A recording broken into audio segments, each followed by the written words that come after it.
Welcome to the Friday edition of E14. I'm your host, Chris Lee. Barry Allen is going to be joining us, but first joining us, Jim Ellis. He is the Mississippi State play-by-play announcer for baseball since 1979, meaning he's seen a ton of great baseball. He's going to be seeing a lot more this weekend. Jim, it's a fantastic time of the year. Welcome to the show, and thank you for joining us. Well, it is a great time of the year, and I think if you're a college baseball fan, this is sort of what you wait for all year long, is to have a chance to be in the postseason and see how far you can move. Talk about this series with Notre Dame. I think this is one of the best matchups maybe in the country in terms of this weekend's Super Regionals. It's an interesting matchup. We have some history with Notre Dame. We played them in 2000 in a series that as the first year that we went to a Super Regional, we played a regional at home, and Notre Dame was in that regional. We ended up playing 3 times.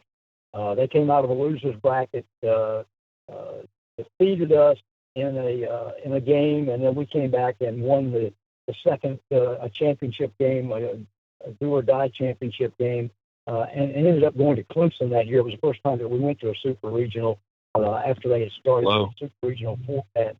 But we got some history with Notre Dame. We played them a couple of times. They came in here and played a couple of games with us. We actually played them back in 1993 in a regional in Tallahassee, and they beat us soundly 15-1, if I remember correctly. So a little bit of history, maybe not with this coaching staff, but with the school. And we think they're a really good ball club, just looking at what they did in the ACC this year. Jim, let's talk about Mississippi State for a minute. The Bulldogs have had just an odd last few weeks, honestly, with the loss at home to Missouri in the series. Didn't really play that well in Hoover, but played pretty well last week when it mattered. How do you size this team up at this point heading into Notre Dame? Well, it's been a ball club. It's been a little bit of an interesting ball club. They do a lot of things well, but sometimes they do some things. They have some holes maybe that they need to play better in, some areas in postseason. They've not been a solid defensive team all year long. Off and on, they've been quite good, but consistency on defense has been somewhat suspect. They have pitched it well enough with a couple of starters in McLeod and Bednar, who've been good, but they really haven't had a third starter. Landon Sims has been really good out of the bullpen, but some of the other bullpen pieces have been a little bit inconsistent. And the top of the lineup is really good. The bottom of the lineup has struggled at times, and they need something out of that bottom of the lineup. So this is a team which I think is a good ball club, but it is a ball club that has to shore up some of the areas that they've been inconsistent this year if they want to probably make it to Omaha. Jim, good morning. I know Notre Dame and Mississippi State has a little bit of history, and you guys touched on that a little bit, but I want to say there was a regional back in Starkville a number of years ago, and I know these teams have nothing to do with this whatsoever. These coaches, some of these players probably weren't even in junior high at that point, but there seemed to be, like the last time Mississippi State and Notre Dame played in a regional, there was real animosity between the two teams. It's like it was a regional. You knew that, and there was real tension going on. I think the fan bases probably remember that, and that's probably not good for Notre Dame coming back to a full duty Noble Field this weekend with some of the memories that some of the Mississippi State fans have from the last time they were here. I honestly don't remember that, Barry. I mean, I remember the series. It was a well-contested series. They played well. I thought we played well. We ended up winning 2 of 3 games from Notre Dame in that series. That regional walked off. It was a walk-off win, and a guy named Ty Martin, who was a Florida transfer who played second base for us his last 2 years of college baseball, and was a really nice switch-hitting infielder. He hit a walk-off home run, and we won in the regional final. But we've had Notre Dame in here also for 2 games in the early 2000s, and but I don't remember any animosity. I think it was quite always a spirited games, but I don't remember any real animosity in the series. But obviously, sometimes my memory back 20 years ago may not be as good as yours. Well, I just saw that the other day with some wasn't a fan. It was a Mississippi State media person that mentioned that, said that there were some issues, and they remembered that. They were writing about some of the stuff, but I think this will be a really good series. I think if you look at the super regional matchups, this has to be one of the top one or two super regional matchups that there is. Brand name Notre Dame and Mississippi State, the brand name in college baseball, getting together, particularly after what Notre Dame did last weekend in their super regional. Just talk a little bit about the Fighting Irish. What do you know about them, and seeing their offense last week? I mean, it's obviously their strength looks like offense, and your strength looks like obviously all year long with pitching. How do you think this series plays out with their offense against your pitching staff? Well, I think the one thing that as I look at Notre Dame, I'm not sure that I want to look at the regional last week and identify what kind of ball club they are from that regional, simply from the fact that it was a little bit of an outlier from what they had done all year long. They had been a good, solid hitting team, but not a power team. They had only hit, I think, average about a home run per ball game during the year. They hit 15-3, but certainly had not been that kind of home run hitting team all year long. So I don't know why the ball was riding out of the park like that on that particular weekend. But they have pitched it well. They've had two starting pitchers that have done a nice job. They've got a bullpen piece, a kid named Colehep, who is really a nice bullpen piece. He pitches in a lot of ball games, can eat up a lot of innings. Defensively, they're the number one defensive team in the country. They've only committed 26 errors this year, and their fielding percentage is .984. They lead the nation in defense, so they're a very good defensive team. They run a little bit, so they will play some station-to-station baseball. They'll put some pressure on. They have some speed in the outfield. They're a solid ball club, and I look at their lineup, and up and down that lineup, they have guys that are productive. So I think they're fairly deep in the batting order. I think pitching-wise, they've probably got 6 or 7 guys who they feel very comfortable with, and they have been able to piece together games well.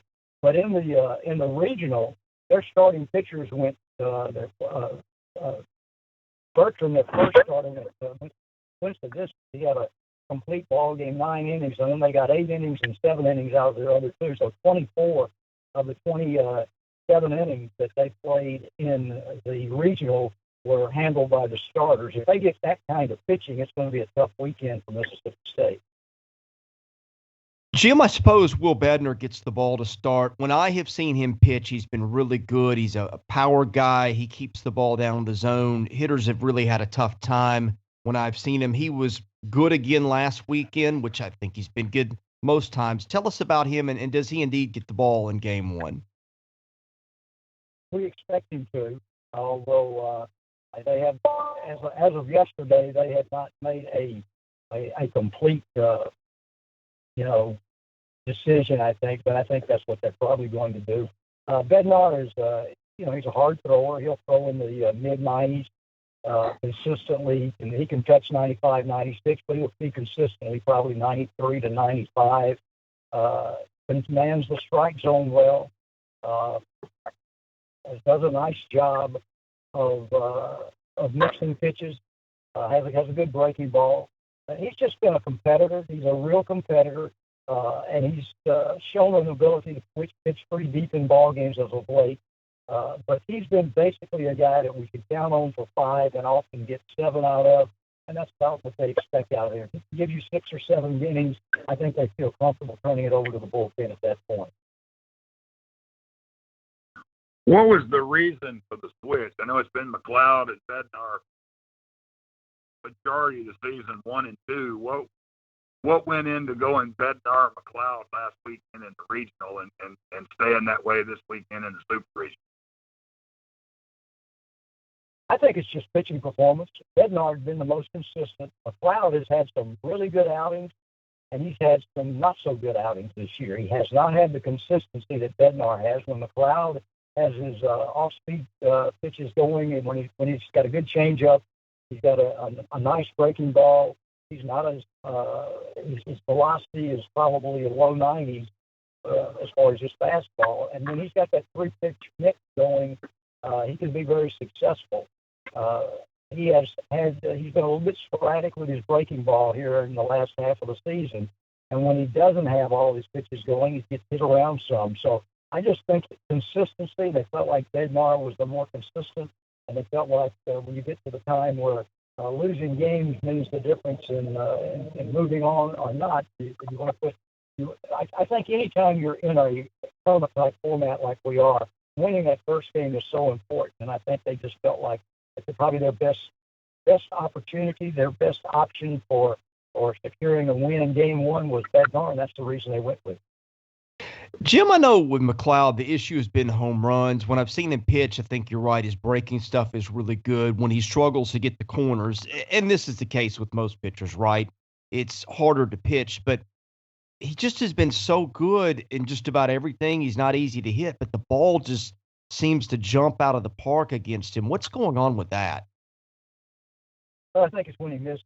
I mean, and talking with the coaches, I mean, it's when he misses. When he misses in the middle of the plate with a fastball, or when he misses with a breaking ball and leaves it up, he gets hit. And I think he's given up 13 home runs this year. That's a lot of home runs to give up. And obviously, those are the things that have hurt him. He's had some great outings. He's had a couple of outings where he's gone 7 innings and given up 1 or 2 hits. So he's capable of really putting a nice game together. But the inconsistency, I guess, has been the most concerning thing. The bullpen, we talked about, Bednar can give you 5 or 6 innings, McLeod, he can do the same. Your bullpen is just so deep. You can run guys out there. Johnson has been a mainstay. To me, obviously, Landon Sims guy, but to me, this Houston Harding has kind of been your hero of late, the lefty out of the pen. I know Bednar didn't have a great outing against not Bednar, excuse me. Bristow didn't have a great outing at Alabama. Harding came in and with a deficit, settled things down. I think at one point he retired 15 in a row. He ended up winning that game. Monday against Campbell, Bristow can't get out of the first inning. Harding comes in, gives 5, strikes out 10. Talk about his role. I know he's a veteran guy, but talk about Harding's role and how he has really stabilized your bullpen here in the latter part of the season. He's given us a long guy, somebody that can come in earlier in a ball game and eat up some innings and be successful. He's done it a number of times this year. They started him early in the year, but I think they felt like they needed that guy that could be an inning eater and could settle a ball game down that maybe starts to get out of control a little bit early. And so he's done a really good job of it. He's a left-hander. He works in a hurry. He has a little bit of a deceptive motion. He's a little quicker to a plate than you think he is. You look at him and you don't realize, but he's throwing 88 to 92 with a really good breaking ball and a really good changeup. He's got an excellent changeup for right-handed hitters. He's one of those pitchers that will repeat it. Sometimes he'll repeat it 3 times in a row. And he struck out a guy the other day. He just threw him 3 changeups and got 3 swings and misses. His changeup is that good. And so he's got that 3-pitch mix that he can generally controls the strike zone. The other thing he is a veteran player. Came out of junior college. He pitched a little bit last year in the shortened season. Comes back and gets his chance to pitch again this year. But he is a very confident kid and a very mature kid. And he accepts his role. He's accepted whatever role they wanted him to have on the ball club. And he's a valuable, as you mentioned, he's a very valuable piece on this pitching staff. And they do have, as you mentioned, Barry, they have enough other guys. And the staff is full of guys that can throw 93 to 96. But he's one of those that does it with finesse. They've got other hard throwers. Johnson's a hard thrower, and Spinette's a hard thrower. They've got a little sidearmer by the name of Chase Patrick, who's a little bit of a different look that they will put out there. And then, as you mentioned, we've got some other pieces. Stone Simmons, who's a transfer from Furman, has been a really good bullpen piece for this ball club. So there are enough bullpen pieces that they generally are able to put it together and have a decent outing from those guys in case they have to go a little earlier to the pen than they'd like to. But they like to get 6 or 7 out of their starters if they could. Jim, we've gone 15 minutes into this, and we haven't even talked about your best player, in my opinion. That's Tanner Allen. We picked him as our player of the year at site. Not that the SEC follows our lead, but just the league picked him as its player of the year a couple days later. So I think everybody's in consensus here that about the season he had. I watched him play. I watched the authority that he hits at the plate with.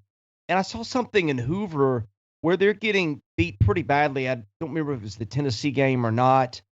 And he fouls the ball off his foot. He's in obvious pain, and he guts it out and keeps playing. I just see a kid who not only was productive, but really took a leadership role on that team. Yeah, there's no doubt. He is probably the de facto leader on the ball club. He plays hard.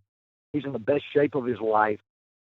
He really wants to win, and he takes it on his shoulders to try to get that accomplished. He's on a 21-game hit streak right now, and has been just fabulous. I think he's had 14 multi-hit games over this period of time.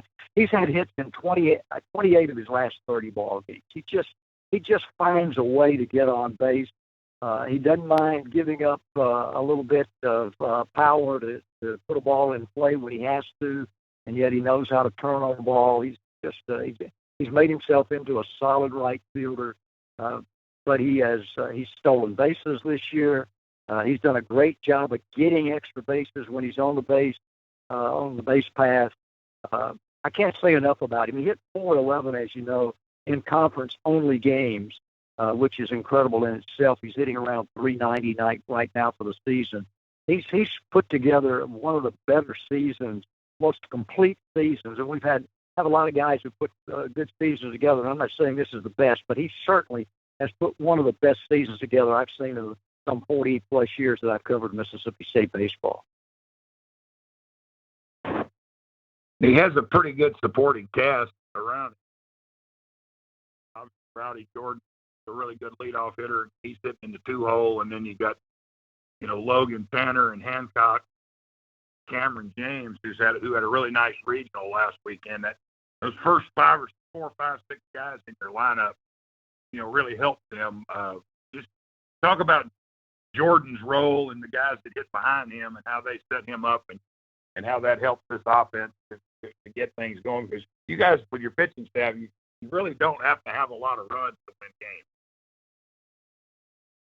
Well, there's no doubt that Rowdy Jordan has been another key on the ball club. He got off to a slow start. He was struggling down around 240, 250, and now he's hitting around 320. I mean, he's been really good the second half of the year. He's a guy who has a history of always being good in the postseason. He has hit well over 400 in regional and super regional ball games over his career. And he played. This will be the third year he's played super regional and super regional baseball. He's just been outstanding. I think he had 8 hits or so this past weekend. So he's sort of the guy at the top of the order that gets on base and has a little pop in his bat. Can hit the double and can hit the home run. The middle of the order is good. Hancock's been good. Cameron James has been somewhat inconsistent, but he had a really good weekend at the regional. Was the MVP of the regional and the all-tournament team. And he has had a lot of bright moments this year for Mississippi State. Certainly when he's playing well, it's a big plus. But Hancock's been steady. Logan Tanner's had a better second half of the season than first, but he's a good catcher and he does a good job in the order. Certainly Scotty DeBrule, who is our little second baseman, but he is the guy that's going to get on base, and he's a left-handed bat in the 6th spot. So 1 through 6 is very, very consistent for the most part for the Bulldogs. The bottom three in the order has been somewhat of a musical chairs. Lane Forsythe's been the number 9 hitter. He's a freshman shortstop that's really good defensively and not bad offensively. I think he's going to be a good hitter, but he's a freshman and he's had his ups and downs. But a right-handed bat at the bottom of the order. And then the 7 and 8 spots have been sort of musical chairs throughout the year. They seem to have settled in on Brad Cumbus playing in left field and Kellum Clark being the DH. And that puts you a left and a right-handed bat there in the bottom of the order. They've had some bright moments. They hit back-to-back home runs in one of the games of the regional this weekend. But overall, you'd have to say that top 6 is what is solid for Mississippi State. And if they get contributions from the bottom 3 in that order, then they usually have a really good offensive game, and I think that's what they're looking for. Well, the other guy we've touched on a little bit there is Rowdy Jordan, who seems like he's been around forever. He got 8 hits in the regional last week and was just tremendous in conference play this year. How much does it mean to State to have a couple of guys at or near the top of the lineup like him who've got postseason experience at a time where a lot of teams that are left at this stage just don't have that? Yeah, I think it really is invaluable. They were a part of the 2018 ball club as freshmen, both Tanner and Rowdy Jordan, who played extremely well down in Tallahassee and then played well in Nashville. A 5-game regional win in Tallahassee where they lost our early ball game to Oklahoma and had to fight their way back through the losers bracket to win. And then, of course, a really good Vanderbilt team that they won 2 out of the 3 games in Nashville. That's as a freshman. Then in their season last year, or their 2019, their sophomore season, again, great regional activity. Rowdy was outstanding in the regional. He was the MVP of the regional, where they won 3 straight, beating Miami in the championship ball game, and then taking the series from Stanford in the Super Regionals. So those guys have that experience. They've been to the College World Series twice.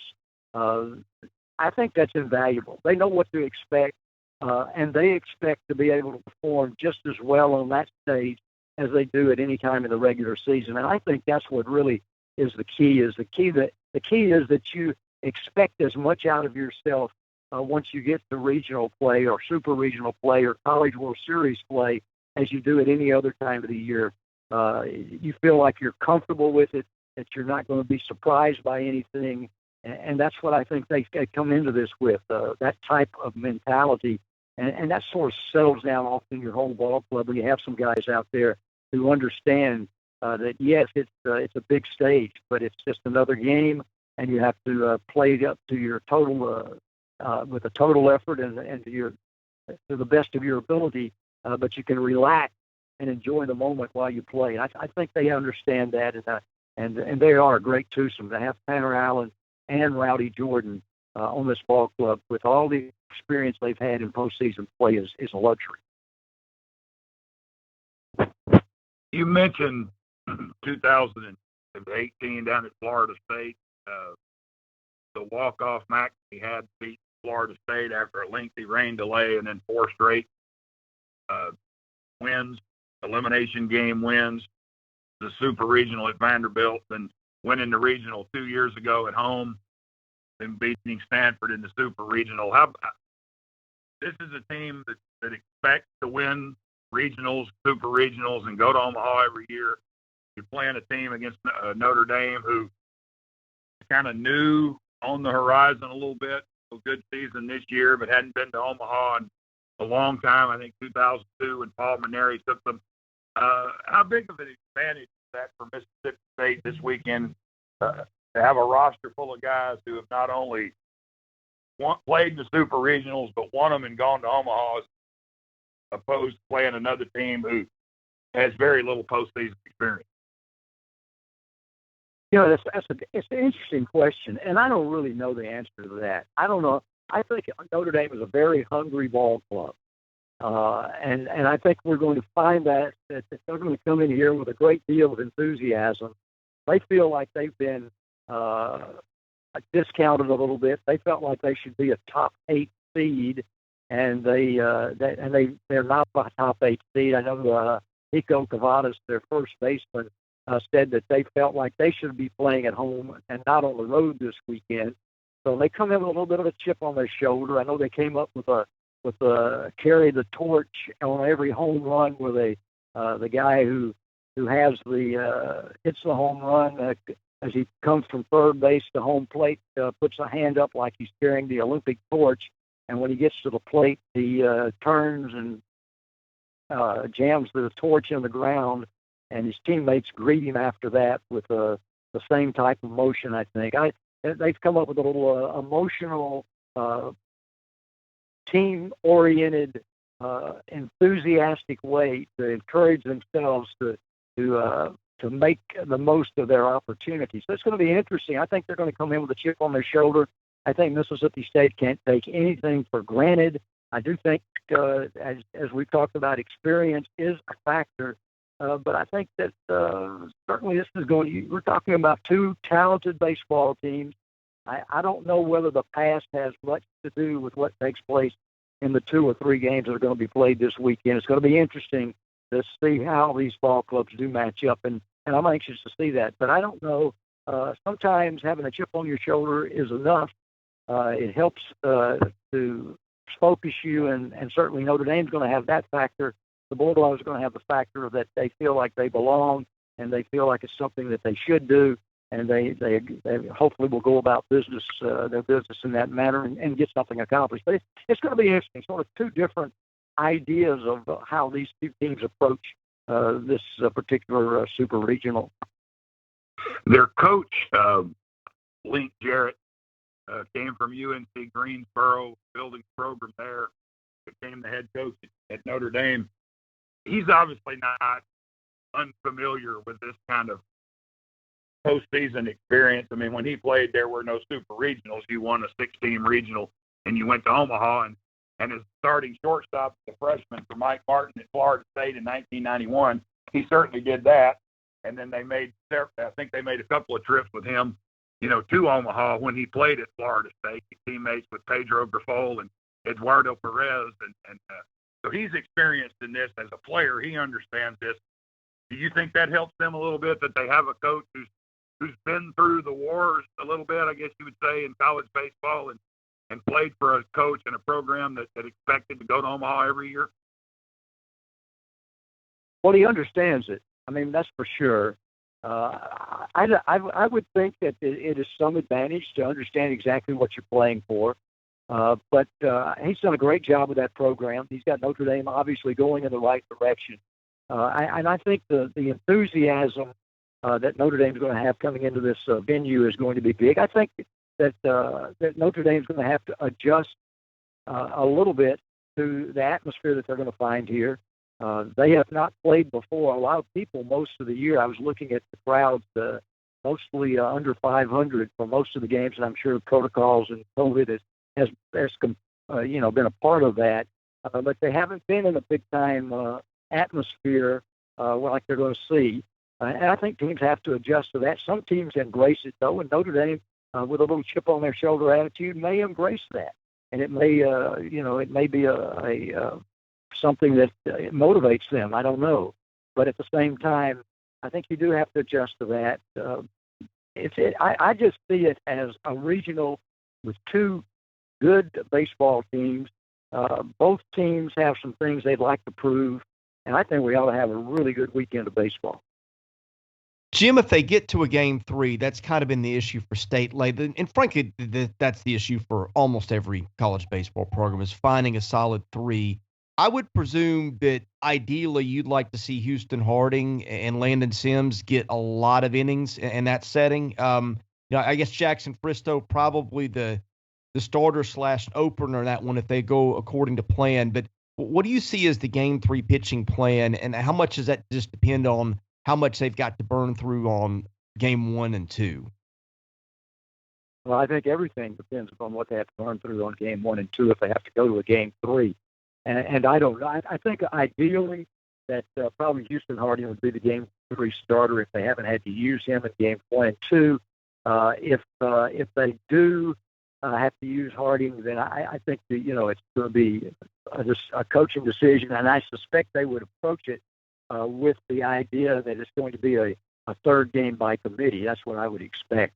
I'm sure they'd love to not have to use Landon Sims in the first two ball games, but more than likely they will. If they do, you would hope that it's in game one, and then maybe he could come back in game three, although he has very limited times that he has pitched twice on a weekend. Preston Johnson has shown that he can pitch maybe twice on a weekend, so it'll be interesting to see if he could. Parker Stinnett is a guy that they like coming out of the bullpen. Stone Simmons has given them really some good innings out. They need to be able to, what they really need, and as I mentioned earlier, I think what they need is to get at least 5 innings and hopefully 6 or 7 out of their starting pitching in games 1 and 2. If they can do that, they should be in pretty decent shape for game 3, even though they may not have a starter that can go deep in that ball game. So it's going to be interesting to see how it plays out. But I think the coaches will tell you, and certainly they look ahead, but they're going to play it one game at a time. You got to win this one to move on and win the next one, and we'll see. I don't know exactly how they'll handle pitching, but they've found a way to piece it together most of the year. They've had a couple of series where they were on game 3, maybe not quite as deep in the pitching staff as they would like to be. They'd use more guys than they wanted and couldn't bring some back, and it may have hurt them a little bit. I know they don't want to get into that situation in game 3 in this one, but game 1 and 2 are going to dictate what type of shape your pitching staff's in game 3. Jim, you touched on it a minute ago. Just the atmosphere there. You can be in an atmosphere like this, even maybe some of your kids can be a little overwhelmed at the atmosphere that's going to happen in Starkville tomorrow, Sunday, and possibly Monday. This is for the right to go to Omaha. I mean, I was at the Super Regional when Mississippi State beat Clemson. They played Friday morning and Saturday, both at 11 o'clock, and there were 100,000 people. There wasn't 100,000 people there, but it seemed like there were 100,000 people at both games. They didn't care what time they played. They were there. The Super Regional 2 years ago with Stanford was electric. McNamee's Sunday night home run, was tremendous. I mean, this can be an overwhelming situation for a lot of people. And talking about Notre Dame not being able to play in front of a lot of fans this year, this could be an overwhelming situation for a team that's not used to that and coming into a place that's used to winning and going to Omaha. Just how big of a factor do you think the crowd and the atmosphere will be? Well, I think it's a factor. I think it's a factor for pitchers who are not used to pitching in that type of atmosphere, just keeping their focus on what they're doing. I think it can be a factor for hitters who feel like the moment's even bigger than it maybe really is, to stay a pitch at a time, an at-bat at a time. But I do think that Notre Dame plays in a program that there's a lot of expectation if you're a Notre Dame baseball player, and I think that more than likely they have been in some big situations at other times and understand it to a degree. I would think that Blake Jarrett is a good guy to tell them exactly what to expect. I don't think they're going to be overwhelmed, but at the same time, I think it still can be daunting sometimes when you have a crowd of 10 or 15,000 people, and they are obviously most of them not pulling for you, and just the atmosphere and the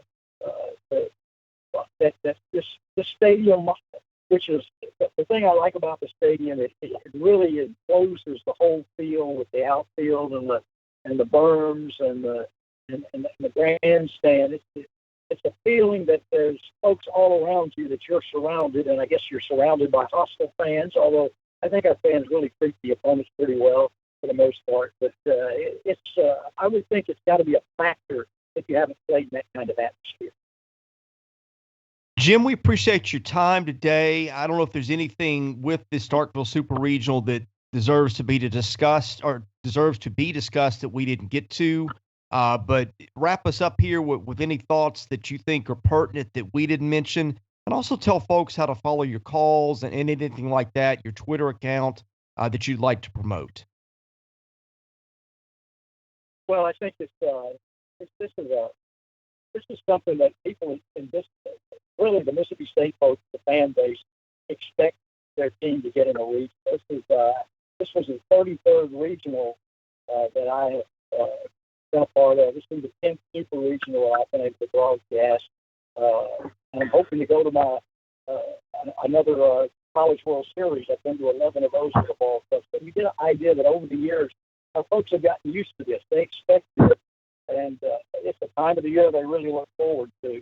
I think this is a good ball club. We've had other good ball clubs. Whether this one gets to Omaha, I don't know. Notre Dame's going to have a lot to say about that. But I think everybody's going to come out with the expectations that is the case. And I think the matchup is intriguing. A great fielding team, solid hitting team that pitches. For Mississippi State, maybe a little more veteran ball club and understanding as you can talk about regional play. So all of that is, I think it's an intriguing series. I look forward to it. I think all of the fans here in the area look forward to it. I understand ticket sales are, as usual, very, very good. So that part of it I enjoy, and I think our fans will enjoy. I think folks that talk, I'm anxious to follow all of the different regionals and super regionals that are going on this weekend. I think there are a lot of good matchups in super regionals around the country. As far as it's been a joy.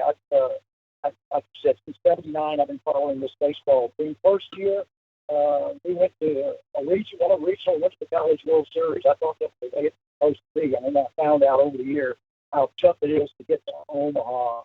But I think this ball club has a chance. It's going to be fun this weekend. Our broadcasts are all on. If you go to the Mississippi State website, we have a listing. Those who go to the website, go to hailstate.com, and you can go to a link on the website that takes you right to our broadcast. I'm at Jim Ellis MSU. At Jim Ellis MSU is my Twitter account, and I appreciate you guys having me on today. Hope y'all have a great week of covering college baseball this weekend. Well, we appreciate having you on. You are terrific at your job. And how about let's do this? If the Bulldogs are in Omaha, and I think they've got a great chance to be there, love to do one of these again from Omaha. So let's hope for that. Yeah, let's hope for that. That'd be great. All right. He's Jim Ellis, the play-by-play voice of the Mississippi State Bulldog baseball team. Barry Allen, my co-host, has been with me today. I'm Chris Lee, the host of the 14. We appreciate you listening, and we will catch you again with more episodes of the 14 next week on Monday.